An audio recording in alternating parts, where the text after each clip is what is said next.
اور جب آتا بھی تو اس کے وہ والے انداز نہ ہوتے جو پہلے ہوا کرتے تھے. اب بیوی سے بڑا جاسوس بھی کوئی نہیں ہوتا, اس کو تو پہلے پتہ چل جاتا ہے کہ ماجرا کیا ہے, اسے بڑی خبر ہوتی ہے.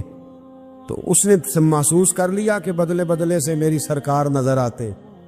وہ کہنے لگی اب کہ جب آتا جاتا ہے تو اس کے حالات کچھ بدلے بدلے سے ہیں, ماحول کچھ اور ہے. اس نے ایک بوڑھا آدمی جو اس کا عزیز بھی تھا اور سمجھدار بھی تھا اس کو تیار کیا. کہنے لگی اب کہ جب ملک کے شام جائے نا تو اس کا پیچھا کرنا اور خبر کرنا کہ کہاں رہتا ہے, کہاں جاتا ہے, کیا کرتا ہے. وہ بوڑھے بزرگ جو تھے وہ خاتون کے کہنے پر کچھ اس نے کرایہ بھی دیا.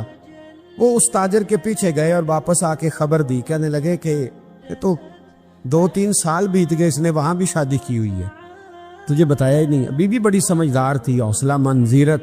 اس نے شور نہیں مچایا. اس نے کہا کہ میں نا اب جب آئے گا نا تو طریقے سے بات کروں گی اور پوچھوں گی کہ ایسا کیوں کیا. اور یہ بھی اس نے آ کے بتایا کہ اگر تیرے ساتھ نکاح کے بعد اسے اولاد نہیں ملی تو اولاد وہاں بھی کوئی نہیں. یہ مکمل تفصیلات. اب جب اس دفعہ خامند آیا تو آتے ہی وہ بیمار ہو گیا, کمزور ہونے لگا. اب خاتون نے مناسب نہیں سمجھا کہ آتے ہی دڑام سے میں اس کے سر پر یہ تھوڑ دوں کہ تو نے نکاح کیا ہوا ہے اور مجھے بتایا نہیں. وہ ذرا تسلی میں رہی, کچھ وہ بیمار تھا, حوصلہ رکھا, خدمت کرتی رہی. کچھ دن گزرے تو وہ تاجر انتقال کر گیا, فوت ہو گیا. اب راز کھول نہ سکا, عدت گزاری, اور جب سارا مال جمع کیا نا تو اشرفیوں کی بوریاں بھر گئی. سارا مال اس بی بی کا, 4 بوریوں میں اشرفیاں, 4. یہاں تو پیٹ کا دوزخ ہے, معاذ اللہ, بھرتا ہی نہیں. حل من مزید, حل من مزید. وہ جو کہتے تھے نا کہ بس باہر چلا جاؤں اور باہر میں کچھ تھوڑے سے پیسے کما کے 2-3 سال میں لوٹ آؤں گا, پھر یہاں آ کے کوئی کاروبار کروں گا. وہ گئے ہیں تو واپس نہیں آئے. وہ جو کہتے تھے نا بس میں نے اتنا سا کاروبار کرنا ہے کہ مکان بن جائے, انہوں نے 4 مکان بھی بنا لیے ہیں, لیکن بریک حل میں مزید کی دوڑ ہے. اب 4 بوریاں اس عورت نے چھپائے رکھی. کوئی بندہ نہیں جانتا بغداد میں کہ ملک کے شام میں تاجر کی دوسری بیوی بھی ہے. جب وہ فارغ ہوئی تو اس نے اس بوڑھے جاسوس کو پھر بلایا اور 2 بوریاں اونٹ پہ رکھی, خود بھی ساتھ بیٹھی اور ملک شام گئی. اللہ اکبر. وہ بزرگ کہتے ہیں میں ایسے نہیں دعا کرتا. اس کو جا کے کہنے لگی میں اکیلی وارث نہیں ہوں, آدھے کی وارث تو بھی ہے. میں اکیلی وارث نہیں, یہ تقسیم وراثت ہے. آدھی کی وارث تو بھی ہے, تو رکھ اپنے پیسے. مجھے پتا ہے اس نے نکاح کیا تھا پر مجھے بتایا نہیں تھا, تو رکھ اپنے پیسے, میں تجھے دے رہی ہوں. آدھے تیرے ہیں, آدھے میرے ہیں. اس نے نظر اٹھائی تو رو پڑی. کہنے لگی نہیں, اب یہ سارے تیرے ہی ہیں. اگر تو اللہ سے ڈرتی ہے تو میں بھی رب سے ڈرتی ہوں. اگر تو مصطفیٰ کریم کا کلمہ پڑھتی ہے تو میں بھی اسی نبی کی ماننے والی ہوں. کہا بات کیا ہے, میرا کیوں ہے سارا؟ تو وہ خاتون کہنے لگی وہ 2 سال 3 سال سے میرے ساتھ نکاح تھا اور اس نے بتایا تھا مجھے کہ میری بیوی بھی ہے, اور میں غریب تھی تو میرے والدین کو بھی بتایا تھا کہ میری دوسری شادی ہے. یہ مکان اس نے مجھے لے کے دیا تھا, میرے تمام اخراجات وہ پورے کرتا تھا, نان و نفقہ کا خیال رکھتا تھا. لیکن اب کہ جب وہ آیا تو وہ بیمار تھا. اس نے مجھے بتایا کہ مجھے طبیب نے بتایا ہے کہ میں شدید بیمار ہوں, شاید بچ نہ سکوں. تو کہنے لگی وہ مجھے کئی لاکھ روپے بھی دے گیا اور جاتے دفعہ مجھے طلاق بھی دے گیا, فارغ کر گیا. کہنے لگا تو جہاں چاہے میرے بعد نکاح کر سکتی ہے. اور کہنے لگا میں چاہتا تھا پہلی بیوی کو بتا دوں, موقع نہیں بنا اور اس کا دل نہ ٹوٹے, بتا نہیں پایا. لہذا وہ مجھے ڈھیر سارے پیسے دے چکا ہے, سارا میرا حصہ مجھے پہلے سے دے چکا ہے. میری بہن اب یہ 4 بوریوں میں سے 2 میری نہیں بلکہ 4 کی 4 ہی تیری ہے, تو ہی اس کی حقدار ہے. تو بزرگ کہتے ہیں مجھے بتاؤ جن کے اندر اس قسم کے تقوی کی جھلک ہو ان کے لیے ہر نماز کے بعد دعا مانگنی چاہیے کہ نہیں مانگنی چاہیے؟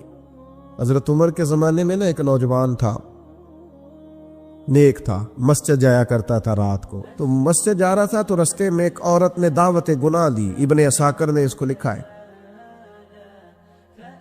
تو نوجوان تھا, خواہشات تھی, کچھ طبیعت مائل ہو گئی. ابھی ادھر جا ہی رہا تھا کہ کسی نے آیت پڑھ دی والی من خاف مقام ربی جنتان, جو رب کے سامنے کھڑے ہونے سے ڈرے گا اللہ 2 جنتیں دے گا. واقعی ڈر گیا، وہ واقعی ڈر گیا، اتنا ڈرا کہ بے ہوش ہو کے گر پڑا۔ بیماری سے لوگ بے ہوش ہوتے ہیں، پیسے ڈوب گئے بے ہوش ہوتے ہیں، بچے کے غم میں بے ہوش ہوتے ہیں۔ سچ بتاؤ، کبھی خوف خدا سے بھی بے ہوش ہوتا کوئی دیکھا ہے؟ ہمارے ہاں تو روز مرہ ہی نہیں ہے بھائی، اور بڑی باتیں ہیں بے ہوش ہونے کی، ڈرنے کی، غش کھانے کی۔ بے ہوش ہو کے گر پڑا، بوڑھے باپ کو کسی نے بتایا بچہ بے ہوش پڑا ہے، اٹھا کے گھر لائے، گھر لا کے کہا بیٹا کیا ہوا؟ نوجوان ہے، چڑھتی جوانی ہے، پر پاکیزہ بڑی ہے۔ کہنے لگا ابا جی گناہ کی طرف چلا گیا تھا، پر میں نے آیت سن لی جو اللہ کے سامنے کھڑے ہونے سے ڈرے گا رب 2 جنتیں دے گا۔ میں ڈر گیا تھا، رب واقعی 2 جنتیں دے گا۔ باپ رو پڑے، ابا جی کی آنکھوں میں آنسو آئے اور کہا پتر اللہ بڑا مہربان ہے، اس کے وعدے سچے ہیں، واقعی 2 جنتیں دے گا۔ اس نے پھر ایک چیخ ماری اور اس طرح کی ماری کہ اس کی روح ہی پرواز کر گئی، روح ہی پرواز کر۔ کشتگانے خنجر تسلیم را، عشق کی خنجر سے قتل ہو گئے لوگ۔ صبح حضرت عمر کو پتا چلا کہ انہوں نے تو رات جنازہ بھی پڑھ دیا، تدفین بھی کر دی۔ جناب عمر فرمانے لگے اتنا نیک نوجوان خوف خدا سے دنیا سے چلا گیا، مجھے کیوں نہیں بلایا، میں جنازہ پڑھتا۔ فاروق اعظم فرما رہے ہیں میرا شوق تھا میں اس کا جنازہ پڑھتا۔ کہ حضور آپ کو تکلیف نہیں دی؟ فرمایا بتاؤ قبر کہاں ہے؟ تے کامل پیر اونا دے باہو قبر جنا دی جیوے۔ حضرت فاروق اعظم قبر پہ تشریف لے گئے اور کھڑے ہو کے فرمانے لگے نوجوان مجھے امید ہے میرے رب نے تجھے 2 جنتیں دی ہوں گی۔ ابن عساکر کھول کے دیکھو تاریخ بغداد نے کیا لکھا ہے۔ حضرت سیدنا فاروق نے فرمایا امید ہے 2 جنتیں دی ہوں گی، قبر کے اندر سے بولا کامل پیرونا دے باہو قبر جنا دی جیوے، قبر کے اندر سے بولا۔ کہنے لگا حضور امید والی بات نہیں، رب کے وعدے سچے ہیں، اس نے واقعی مجھے 2 جنتیں عطا فرمائی، 2 جنتیں دی ہیں، میں نے اپنے مالک کو راضی پایا۔ ہمارے صوفیاء تصوف میں ایک جملہ بولتے ہیں کہ تیرا تو فقر فقر بوزر ہے، یعنی جن کو صحیح درویش کہتے ہیں نا، صحیح درویش۔ مولا علی شیر خدا رضی اللہ تعالیٰ عنہ فرمایا کرتے 2 ہی تو بندے ہیں جو رب کے رستے میں کسی شے کی پرواہ نہیں کرتے۔ حضور کون سے؟ فرمایا ابو ذر غفاری ہے اور دوسرے علی المرتضیٰ ہے۔ مولا علی فرمایا کرتے یہ نا مسلمانوں میں سے 4 یا 5ویں مسلمان ہیں، شروع سے ایک سلیم الطبع آدمی، کچھ لوگ طبعاً بڑے نفیس ہوتے ہیں، طبعاً اللہ کی طرف سے شروع سے ہی۔ ان کا جو قبیلہ تھا بنو غفار وہ رہزنی کرتا تھا، لوگوں کو لوٹ لیتا تھا۔ شروع میں یہ کام کیا لیکن جب کچھ لوگوں کی چیخیں کانوں میں گئیں تو چھوڑ دیا، فرمایا نہیں یار طبیعت نہیں مانتی۔ اور نبی پاک کا کلمہ پڑھنے سے پہلے ہی بتوں کی پوجا چھوڑ کے رب کی عبادت شروع کر دی۔ لوگ پوچھا کرتے تھے آپ عبادت تو کرتے تھے پر منہ کدھر کرتے تھے؟ فرماتے تھے جدھر وہ کرا لیتا تھا کر لیتے تھے۔ اسی نے انہیں بتایا کہ مکے میں ایک شخص ہیں جنہوں نے اعلان نبوت کیا ہے، آپ کی طرح کی باتیں کرتے ہیں۔ انہوں نے اپنے بھائی کو بھیجا، ان کا نام انیس تھا، پتہ کر کے واپس آئے، بھائی کہنے لگے ابو ذر، ان کا نام جندب ہے اصل میں، ذر ان کے بیٹے کا نام ہے اور کنیت سے زیادہ معروف ہیں، ابو ذر غفاری کہلاتے ہیں۔ فرماتے ہیں کہ بھائی نے آ کے بتایا کہ وہ نیکی کا حکم دیتے ہیں، برے کاموں سے منع کرتے ہیں، صلہ رحمی کا پیغام دیتے ہیں، لیکن لوگ سارے مخالف ہیں۔ یہ چیز بھی بڑی کاؤنٹ ہوتی ہے، اسے نہ کاؤنٹ کیا کریں۔ لوگوں کی ترجیحات بدلتی ہیں، صبح کچھ، دوپہر کچھ، شام کچھ، اسے نہ کاؤنٹ کریں۔ انہوں نے اس بات کو کاؤنٹ کر کے بتایا کہ لوگ ان کے جو ہے نا وہ مخالف ہیں سارے۔ تو حضرت ابو ذر غفاری کہنے لگے مجھے تسلی نہیں ہوئی، میں خود جا کے پتہ کروں گا۔ کہتے ہیں مکہ شریف آیا تو کسی ایسے آدمی سے پوچھ بیٹھا، میں تو کچھ اور سمجھا تھا، وہ کچھ اور نکلا۔ مکے والوں نے بڑا مارا، مکے پہنچ کے پہلی جو چیز ملی وہ مار کھانے کی تھی۔ اب میں ڈرتے کسی سے پوچھتا ہی نہ، بھوک بھی بڑی تھی، رہنے کو جگہ نہیں تھی، حرم شریف میں لیٹا رہتا تھا۔ میرے نصیب دیکھو، مجھے ایک شخص نے آ کے ہلایا، کہنے لگے اگر مناسب سمجھے تو میں آپ کو دیکھ رہا ہوں کافی دیر سے، آپ کوئی پردیسی ہیں، آپ کا اپنا مہمان نہ بنا لوں۔ تو میں نے کہا آپ کا کیا نام ہے؟ کہنے لگے میرا نام ہے علی ابن ابی طالب۔ کہتے ہیں مولا کائنات گھر لے گئے، کھانا بھی کھلایا، جگہ بھی دی، سونے کو خدمت بھی کی، لیکن چونکہ میں تو پہلے ایک سے پوچھ کے مار کھا بیٹھا تھا، میں نے پوچھا نہیں میں کدھر آیا ہوں۔ رات رہے، اگلی رات بھی رہے، لیکن میں نے بتایا نہیں میں کس کام آیا ہوں۔ حضرت ابو ذر غفاری رضی اللہ تعالیٰ عنہ کہتے ہیں خود ہی مولا علی نے پوچھا بتا سکتے ہو کیسے آئے ہو؟ میں نے کہا راز رکھ لو گے؟ فرمایا بڑا کشادہ سینہ دیا رب نے مجھے۔ تو بات تو کہنے لگے یار میں تو محمد مصطفیٰ کی زیارت کرنے آئے صلی اللہ تعالی علیہ وسلم۔ یہ بے نیاز لوگوں میں سے ہیں حضرت سیدنا ابو ذر غفاری۔ میں حضور کی زیارت کے لیے ہوں۔ حضرت علی کہنے لگے سویرے لے چلوں گا۔ انسان بزدل نہیں ہوتا، ہر انسان بزدل نہیں ہوتا، اور بلا وجہ ٹکراؤ کی پالیسی بنا لینا یہ بھی سیانے لوگوں کا کام نہیں۔ حکمت کے تقاضوں کے مطابق چلنا یہ بھی دلیر لوگوں کا ہی کام ہوتا ہے۔ حضرت مولا علی کہنے لگے صبح لے کے چلوں گا، پر حالات ٹھیک نہیں، شرارتی لوگ ہر جگہ ہوتے ہیں۔ اگر کوئی شرارتیوں کا ٹولہ ملا نا جو کھڑا ہوگا جاسوسی کرنے کے لیے کہ حضور کی طرف کون کون جا رہا ہے، تو میں نیچے جھکوں گا جوتے کا تسمہ ٹھیک کرنے کے لیے، لیکن آپ نے نہیں کھڑے ہونا، آپ نے چلتے رہنا ہے تاکہ کسی کو شک نہ ہو۔ کہتے اس ترتیب سے حضرت علی مجھے لے کے گئے، میں حضور کی بارگاہ میں پہنچا۔ مولا علی کہتے ہیں بڑے بڑے لوگ سوال کرتے تھے، پر یہ شروع سے سلیم الطبع تھے، مجھے کہہ لینے دینا، جنہوں نے ماننا ہوتا ہے وہ لمبے سوال کرتے ہی نہیں۔ مان جو لیا تو لمبے سوالوں کی ضرورت ہی کوئی نہیں۔ کہتے ہیں لوگ بڑے بڑے سوال کرتے تھے، پر ابو ذر نے 2-3 باتیں پوچھی اور آگے جا کے کہنے لگے حضور ہاتھ بڑھائیں مجھے کلمہ پڑھائیں۔ نبی پاک صلی اللہ علیہ وسلم نے کلمہ پڑھایا، فرمایا باہر جا کے نا ابھی ذکر کرنا کہ تم مسلمان ہو گیا، یہ ماریں گے۔ عرض کی حضور انہیں مارنے دے، میں آیا بھی مار کھانے ہے، انہیں مارنے دے دا۔ پڑا فلک کو کبھی دل جلوں سے کام نہیں، دار دل بھی نے کہا تھا پڑا فلک کو کبھی دل جلوں سے کام نہیں، اور جلا کے راکھ نہ کر دوں تو داغ نام نہیں۔ ماری تو کھانے آئے ہیں، مارنے دے، کرنے دے زور جتنا لگانا ہے لگانے دے۔ باہر جا کے اعلان کیا، مکے والوں نے مارا، اتنا مارا کہ بے ہوش ہو گئے۔ پھر کسی نے بتایا کہ تم نے گزرنا بھی ہے ان کے علاقے سے، بنو غفار سے، پھر ان کا پتہ بھی ہے یہ لوگ بڑے سخت ہیں۔ پھر چھوڑا۔ تپن بڑے جلالی تھے، زاہد مزاج تھے، فرماتے تھے کہ جو تمہاری ضرورت سے زیادہ ہے وہ سارا صدقہ کرو۔ کنز کے معاملے میں ان کا رویہ یہ تھا، صرف حضرت صدیق اکبر کو کچھ نہیں کہا انہوں نے، باقی حضرت عمر جیسے آدمی کو بھی کھڑا کر کے کہہ لیتے تھے یہ مال کیوں رکھا ہوا ہے خزانے میں، بانٹتے کیوں نہیں سارا۔ اور جناب عثمان غنی رضی اللہ تعالیٰ عنہ کے ساتھ تو باقاعدہ کئی دفعہ اس موضوع پر گفتگو کی۔ وہ کہتے تھے کہ جب اللہ کہتے ہیں قرآن میں کہ مال دولت جمع نہیں کرنی، تو وہ جو لوگ تھے وہ بھی بڑی شانوں والے تھے، وہ کہتے تھے کہ اللہ نے جب زکوٰۃ فرض کی تو مال جمع ہوتا ہے تو زکوٰۃ فرض ہوتی ہے نا، جب فطرانے کا کہا تو مال ہوتا ہے تو فطرانہ آتا ہے نا۔ تو آپ جو کہہ رہے ہیں وہ ٹھیک ہے، پر آپ اعلیٰ بات کر رہے ہیں تقوی کی، سارا بانٹو۔ تو حضرت ابو ذر غفاری کہتے تھے چلو ٹھیک ہے تمہاری بھی بات مان لیتا، پر یہ بتاؤ مدینے والے کا اپنا طریقہ کیا ہے؟ کہا بھئی حضور کا طریقہ تو وہی ہے جو آپ بتا رہے ہیں۔ تو فرمانے لگے پھر اس رستے نہ چلے جو رستہ مدینے والے رسول کا ہے، اور حضور سے، نبی پاک سے عشق کرتے بڑا کھل کے۔ یہ صحابہ صفہ میں سے تھے۔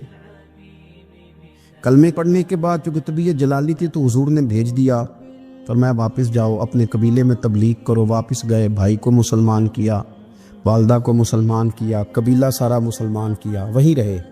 ہجرت مدینہ کے بعد آئے تبوک کے موقع کے قریب، اور حضور نے صحابہ صفہ میں رکھ لیا۔ نوکری کرتے مدینے والے رسول کی، دلیر آدمی تھے، بڑا قبیلہ تھا، پر ڈیوٹی کرتے، ڈیوٹی خدمت کرتے۔ ایک بیٹا تھا زار اس کا نام تھا، اس کی ڈیوٹی لگائی تم نے میرے نبی پاک کے اونٹ چرانے۔ ڈاکو آئے تو صاحبزادہ اونٹوں کی، اونٹنیوں کی حفاظت کرتے شہید ہو گیا۔ اور یہ انوکھا بندہ ہے جس نے شرط لگائی تھی کہ میں نے کالی سیاہ رنگ کی عورت سے شادی کرنی، انوکھا بندہ ہے۔ ایک بیٹی تھی، ایک بیٹا، بیٹا شہید ہو گیا۔ بیوی سے کہا تم نے نبی پاک کے گھر میں خدمت کرنی ہے، حضور کے گھر والوں، اور میں نبی پاک کی نوکری کروں گا۔ حضور کی خدمت کرتے، ہر وقت خدمت میں رہتے۔ اور حضور جب آتے نا، صحابہ صفہ میں یہ شامل تھے جو لوگ دین سیکھتے، حضور جب آتے تو سب سے پہلے آ کے حضرت ابو ذر غفاری کا پوچھتے، بلائیں، اور جب بات کرتے حضور تو بار بار ان کو مخاطب کر کے بات کرتے۔ حضرت ابو ذر غفاری رضی اللہ تعالیٰ عنہ کا نبی پاک سے اتنا پیار کہ ہماری بھی مشکل حل کر دی۔ ابو داؤد شریف میں موجود ہے، ایک دن کہنے لگا یا رسول اللہ صلی اللہ علیہ وسلم، اگر کوئی بندہ کسی سے پیار بڑا ہی کرے پر اس جیسے عمل نہ کر سکے، کوشش کرے کرنا، لوگ ہمیں کہتے ہیں نا جی پیار بڑا، عمل بھی تو کرو نا، بھی کرنا چاہیے، پر انسان ہے نا، غلطی بھی تو ہو ہی جاتی ہے۔ اب ہم عمل نہیں کر سکتے تو تم ہمیں پیار بھی نہیں کرنے دو گے، مہربانی کرو پیار تو کرنے دو نا۔ حضرت ابو ذر غفاری نے کہا، ابو داؤد شریف میں موجود ہے، یا رسول اللہ صلی اللہ تعالی علیہ وآلہ وسلم، حضور پیار بڑا کرے پر ان جیسے عمل نہ کرے تو حکم کیا ہے؟ تو حضور نے فرمایا پیار سچا کرے، اللہ قیامت کے دن جس سے محبت کرے گا نا اس کے ساتھ ہی دونوں کو اکٹھا فرما دے گا۔ تو حضرت ابو ذر نے فوراً کہا، حضور پھر مجھے آپ سے بھی بڑا پیار ہے، رب سے بھی بڑا پیار ہے۔ فرمایا فکر نہ کرنا، جنت میں اکٹھے ہی جائیں گے۔ اتنی محبت رسول پاک کی ذات کے ساتھ، حضور کی نوکری کرنا، ایک دن خدمت کرتے کرتے سو گئے۔ حضور مسجد میں آئے پتہ کرنے کہ ابو ذر آرام کر رہا ہے، یہ بھی مزہ ہوتا ہے۔ خیال رکھنا اپنے درویشوں کا، کیا کھایا کیا پیا کہاں سوئے۔ حضور رات کو آئے، یہ سوئے ہوئے، فرماتے ہیں حضور نے میرا انگوٹھا ہلایا، میں اٹھ کے بیٹھ گیا، حضور بھی میرے پاس بیٹھ گئے، اور میں ابو ذر بڑا پیار کرتے ہو، سونے آپ کو پتہ ہی ہے۔ کہا یار تو بڑی نوکری کرتا ہے، ایک دن وہ بھی آئے گا جس دن تجھے میری مسجد اور میرے شہر سے جانا پڑے گا، پھر کیا کرو گے؟ تو عرض کی حضور کسی کی طاقت ہے مجھے آپ کے شہر سے نکالے؟ میں تلوار نکال لوں گا۔ نبی پاک نے فرمایا تلوار نہ نکالنا، جہاں تمہیں بھیجا جائے چپ کر کے چلے جانا۔ حضور کب تک؟ فرمایا جب تک اللہ تیری اور میری ملاقات نہیں کرا دیتا، یعنی وصال تک۔ یہ واحد شخص ہیں کہ حضور کے وصال ظاہری کا وقت آ گیا تو فرمایا کوئی میرے ابو ذر کو بلاؤ۔ جب یہ آئے تو حضور لیٹے ہوئے تھے، یہ جھکے نبی پاک کی طرف، حضور میں حاضر ہو تو حضور نے پکڑ کے سینے کے ساتھ لگا لی۔ میرے رسول پاک صلی اللہ علیہ وسلم کی خدمت میں ایک دفعہ عرض کرنے لگے، حضور مجھے صوبے کا گورنر بنا دے۔ تو نبی پاک نے فرمایا ابو ذر میں عہدے پسند نہیں کرتا، تو تمہیں بھی میں کہتا ہوں عہدہ نہ لینا، تمہیں بھی کہتا ہوں عہدہ نہ لینا۔ فرمایا ابو ذر میں جو چیز اپنے لیے پسند کروں گا تمہیں بھی اسی کا مشورہ دوں گا، تم بندے اچھے ہو پر یہ کام تمہارے بس کا نہیں ہے۔ بڑے زاہد آدمی میرے رسول کریم صلی اللہ تعالی علیہ وآلہ وسلم نے ان کے بارے میں فرمایا جس طرح نبیوں میں حضرت عیسیٰ علیہ السلام ہوئے، حضرت عیسیٰ دیکھیں نا، انبیاء میں اللہ تعالیٰ نے ہر قسم کی عظمت نبیوں کو دی۔ جناب سلیمان علیہ السلام کا تو تخت بھی ہوا میں اڑتا تھا، جن تک تابع دار تھے، اور نبیوں میں حضرت عیسیٰ بھی ہیں جن کے پاس گھر بھی کوئی نہیں، شادی بھی کوئی نہیں کی، اینٹ سرانے رکھ کے تکیہ بناتے، ایک ان کے پاس کنگھی تھی اور ایک پیالہ تھا۔ دیکھیں جو بندہ نیک ہو نا وہ بھی نیک ہیں، اللہ کے نبی ہیں۔ آپ اپنا تقوی مسلط نہیں کریں گے، جو وہ کر رہے ہیں وہ بھی مخلص ہو کے کر رہے ہیں۔ حکومتیں جو چلانی ہیں تو وہ کس نے چلانی ہے؟ اگر نیک بندے نہیں آئیں گے تو غلط لوگ آئیں گے، قوموں پہ ظلم کریں، وہ بھی اپنی جگہ ٹھیک ہے، لیکن یہ جو کر رہے ہیں یہ بات بھی اپنی جگہ بالکل ٹھیک ہے۔ ہم پتہ کیا کرتے ہیں، ہم چیزوں کو مسلط کرتے ہیں، ایک دوسرے پر مسلط نہیں کرے چیزوں کو۔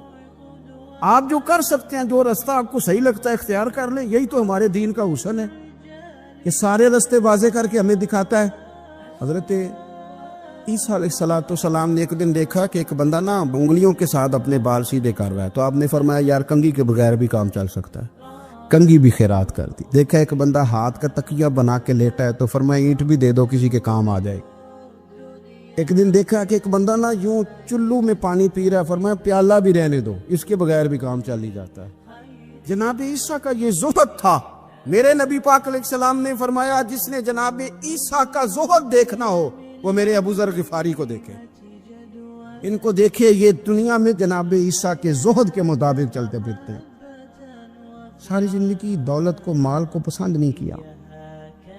جہاں رہتے تھے ایک گورنر صاحب نے 300 دینار تحفے میں بھیجے، تو ایک ہوتا ہے نا بندہ کہتا ہے نہیں ضرورت نہیں، اور حضور سید عالم صلی اللہ علیہ وسلم نے حضرت عمر سے فرمایا تھا جو خود بخود آ جائے وہ قبول کر لو اللہ کی طرف سے، لیکن ان کا رنگ فقیری والا تھا اور تھوڑا انوکھا تھا۔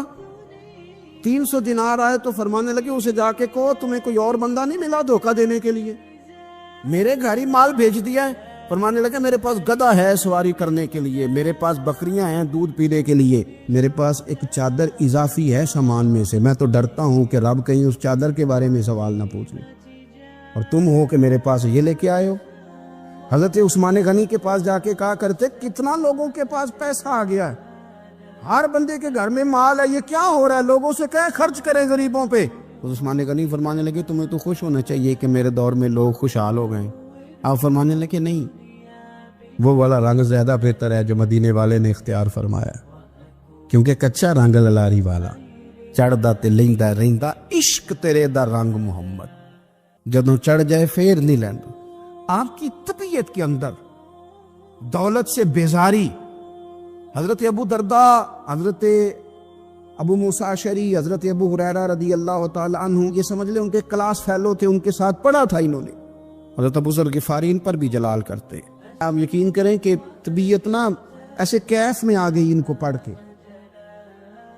ان کو پڑھا جب کچھ دنوں سے تو کچھ انوکھا، یہ انوکھی وجہ ہے، سارے زمانے سے نرالے ہیں، یہ بندے کون سی بستی کے یار اب رہنے والے ہیں، یہ کس طرح کے لوگ ہیں، کیا سوچ ہے۔ حضرت ابو درداء رضی اللہ تعالیٰ عنہ کے گھر کے قریب سے گزرے تو حضرت ابو درداء مکان بنا رہے تھے، کیا جملہ کہا، تڑپ گئی روح۔ فرمانے لگے ابو درداء تجھ سے مجھے یہ امید نہیں تھی یار۔ فرمایا کیا ہوا؟ فرمانے لگے اب تیرا مکان بنانے کے لیے بھی اللہ کے بندوں کی پشتوں پر اینٹیں رکھی جائیں گی، تیرا مکان بنانے کے لیے رب کے بندوں کی پشتوں پر اینٹیں تیرے لیے۔ حضرت ابو درداء نے گردن جھکا لی، فرمایا یار جہاں تو ہے نا تو بالکل ہی ٹھیک کہتا ہے۔ کیوں؟ میرے نبی پاک صلی اللہ علیہ وسلم نے فرمایا اس زمین کے اوپر اور آسمان کے نیچے ابو ذر غفاری سے سچا بندہ کوئی نہیں، ان سے زیادہ سچا کوئی نہیں۔ فرمایا تو ٹھیک کہتا ہے یار، صحیح کہتا ہے۔ حضرت ابو موسیٰ اشعری رضی اللہ تعالیٰ عنہ کو گورنر بنا دیا گیا عراق کا۔ اب حضرت ابو موسیٰ اشعری صحابہ میں ایک بڑے جلیل القدر صحابی ہے، اور ان کی عظمتیں، رفتیں، بلندیاں کیا کہنا، بڑی گہری دوستی تھی۔ لیکن جب وہ گورنر بن گئے نا تو آپ نے فرمایا بس بھئی اب تو نے عہدہ لے لیا ہے، یہ بندے کو ٹھیک نہیں رہنے دیتی تھی، اب تو عہدے میں چلا گیا۔ بڑی مدت کے بعد ملاقات ہوئی حضرت ابو موسیٰ اشعری کے ساتھ، وہ دوڑ کے آئے حضرت ابو ذر غفاری کے گلے ملنے، میرا بھائی میرا بھائی۔ فرمایا پیچھے ہٹ جا، میں نہیں تیرا بھائی، تو گورنر ہے، میں غریب آدمی ہوں، اپنا کام کر۔ پھر دوڑ کے آئے، فرمایا ابو ذر تو میرا بھائی ہے یار، اکٹھے پڑھتے تھے حضور۔ فرمایا نہیں، جا تو نہیں میرا بھائی۔ پھر آئے، جانتے تھے نا یہ سچا بندہ ہے، یہ سچا بندہ ہے، یہ تقریروں والا نہیں، صرف وعظوں والا نہیں، اس کے اندر بھی بڑی سچائی ہے۔ قریب آئے، آ کے کہا یار تو میرا بھائی ہے، میرے سینے لاگ۔ فرمانے لگے تو تیسری بار آیا ہے، مومن ہے، میں منہ نہیں موڑ سکتا، پر پہلے مجھے بتا گورنر بننے کے بعد تو نے مکان کتنے بنائے، باغ کتنے لگائے، چکیاں کتنی لگائی، کتنے تو نے چیزیں بنائی ہیں، پہلے بتا۔ تو ابو موسیٰ اشعری نے ان کا ہاتھ پکڑا، رونے لگے، کہنے لگے جس محبوب سے تو نے تربیت لی ہے میں بھی انہی کا نوکر ہوں، جن کپڑوں میں میں عراق گیا تھا میرے ہاتھ بھی وہی ہیں یار، کیا بات کرتا ہے تو میرے وہی ہیں۔ مجھے بتا اگر یہ عہدے خدمت کے ہم نہیں لیں گے تو پھر کیا ظالموں کو دیں گے، غیروں کو دیں گے؟ نہ کر، کچھ نہیں بنایا۔ حضرت سیدنا ابو موسیٰ اشعری رضی اللہ تعالیٰ عنہ روئے، اور جب کہا نا کوئی شے نہیں میرے پاس، تو فرمایا اچھا چل آ جا، پھر سینے لگ جا، تو واقعی میرا بھائی ہے۔ پھر حضرت ابو ذر غفاری نے محبت فرمائی، وہ درویشی، وہ فقیری، وہ سادگی، وہ نورانیت، وہ دل کے ساتھ اندر۔ ہمارے تو بہت سارے لوگ ہیں جو کہتے ہو کہاں لے جانا ہے مال، کیا ضرورت ہے مال کی، ہر وقت مال کی مخالفت کرتے، لیکن دل ان کا کہتا ہے کہ آئے صحیح، کسی طریقے سے پہنچے صحیح۔ حضور نے فرمایا بعض لوگوں کی زبانیں شہد سے زیادہ میٹھی، دل بھیڑیے سے زیادہ خطرناک، اوپر سے کہہ کچھ رہے ہیں اندر حالات کچھ اور ہیں۔